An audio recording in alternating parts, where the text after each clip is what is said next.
Well, after the governor made references to it during his budget presentation yesterday, the state tax department released a lengthy report today on ways New York State may change its tax code. It's a move aimed at making an end run around new federal tax laws that eliminate the deduction for state and local income taxes. Our Dave McKinley is digging deeper into this for you tonight.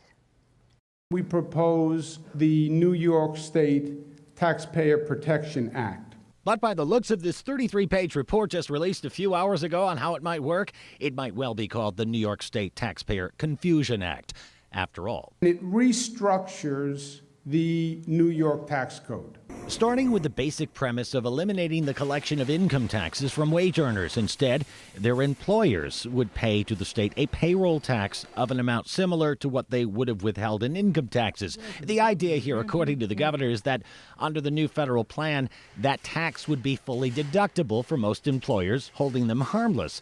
But even the governor acknowledges it's not that simple. And in the report, there are 4 very confusing scenarios on how it might work. So this gets a little complicated. Primarily because in the case of some employers, it would have to be voluntary. Here's a for instance. New York State is constitutionally prohibited from levying a tax on the federal government, so it could not charge the federal government a payroll tax for its thousands of workers in New York. And if their income tax has been eliminated, they'd have a benefit you would not, and the state would lose $12 million a year just from that.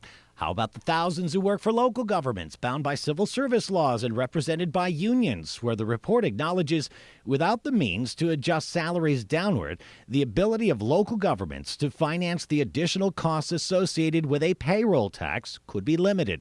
Unless, and this is the big unless, you got all the workers involved to voluntarily take a cut in their gross pay equal to what they were paying in income tax. Now, I want you to kind of conjure up what it would take to get 8 million plus New York employees to take a gross pay cut under the assurance that their take-home pay isn't changing.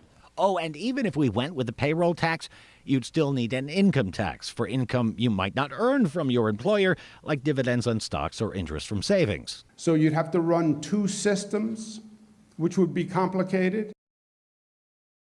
And McMahon is among those who wonder if it's even necessary because 2/3 of state residents never deducted state and local income taxes to start with. And his Empire Center concludes with increased deductions under the new federal tax code, most New Yorkers will come out ahead. Quoting now to him, why create all this rigmarole? Now, as you can imagine, there's a lot more in these pages. And if you'd like to peruse it, we will have a link to this report on our website, WGRZ.com. When you look for this story, just give yourself plenty of time. Dave McKinley, Channel 2 News.